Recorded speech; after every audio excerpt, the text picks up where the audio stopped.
بسم اللہ الرحمن الرحیم۔ السلام علیکم ناظرین اکرامی، سلطنت عثمانیہ یا خلافت عثمانیہ سن 1299 سے سن 1922 تک قائم رہنے والی ایک مضبوط اور طاقتور مسلم سلطنت تھی جس کے حکمران ترک تھے۔ اپنے عروج کے زمانے میں یہ سلطنت 3 براعظموں تک پھیلی ہوئی تھی۔ جنوب مشرقی یورپ، مشرق وسطیٰ اور شمالی افریقہ کا بیشتر حصہ اس کی سلطنت میں شامل تھا، لیکن ان پر ایسا زوال آیا کہ اتنی بڑی سلطنت کے شہزادے اور شہزادیاں در در کی ٹھوکریں کھانے پر مجبور ہو گئے۔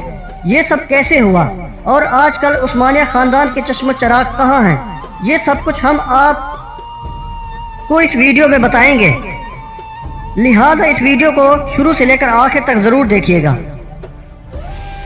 ناظرین اکرامی، 1 نومبر 1922 اسلامی تاریخ کا وہ سیاہ ترین دن ہے جب سلطنت عثمانیہ کے خاتمے کا باضابطہ طور پر اعلان کیا گیا۔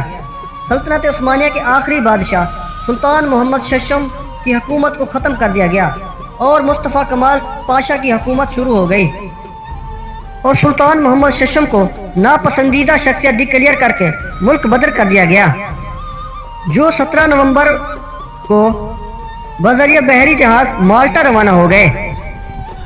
دوسری جانب ان کے قریبی عزیز عبد المجید آفندی کو نیا خلیفہ چنا گیا، جو 1924 کو خلافت کے خاتمے تک یہ ذمہ داری نبھاتے رہے، اور اسی کے ساتھ ہی تمام عثمانی خاندان کو بھی جلا وطن کر دیا گیا۔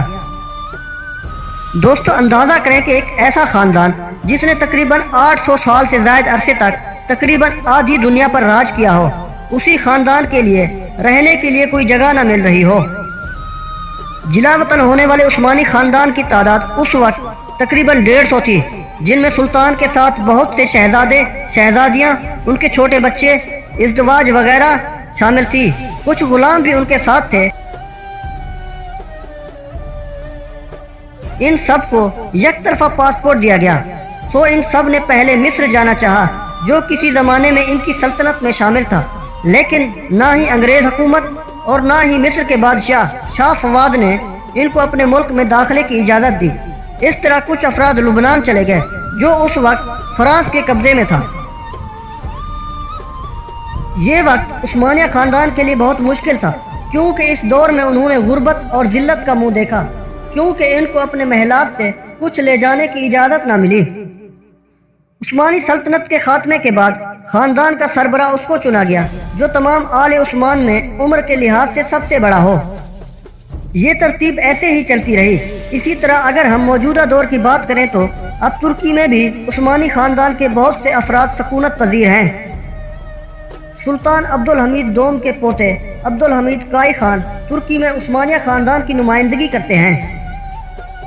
یہ خاندان اس وقت مختلف ملکوں میں رہائش پذیر ہے، جن میں امریکہ، بلغراد، ہنگری، فرانس اور مصر کے ممالک شامل ہیں، جبکہ کافی افراد ترکی کے شہر استنبول میں رہائش اختیار کیے ہوئے ہیں۔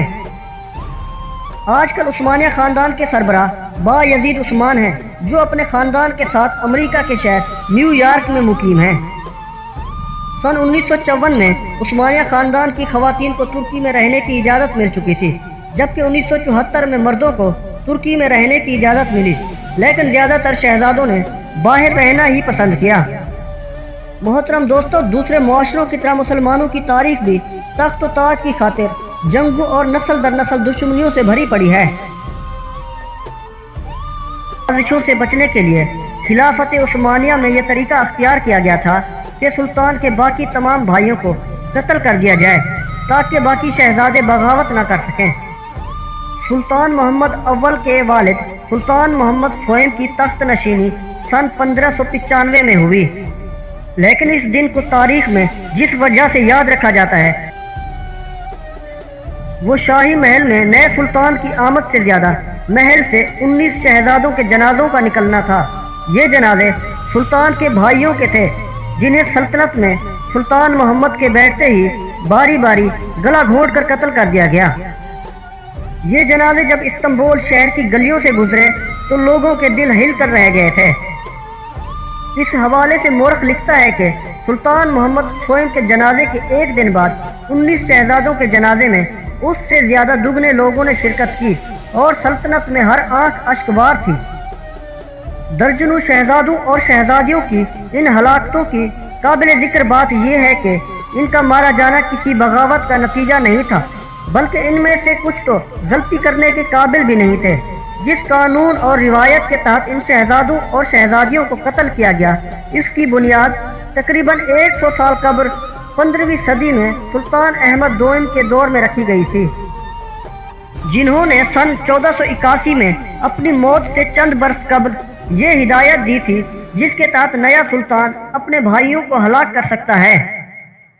مورخ لکھتا ہے کہ سلطان احمد دوئم نے اپنا جانشین نامزد نہیں کیا، لیکن اپنے انتقال سے کچھ عرصہ قبل یہ کہا تھا کہ ان کا جو بھی بیٹا سلطان بنے، اگر وہ دنیا کی بہتری کے لیے اپنے بھائیوں کو ہلاک کر دے تو ٹھیک کرے گا۔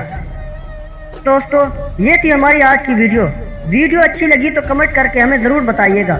اپنا بہت خیال رکھیے گا، ملتے ہیں نئی ویڈیو میں۔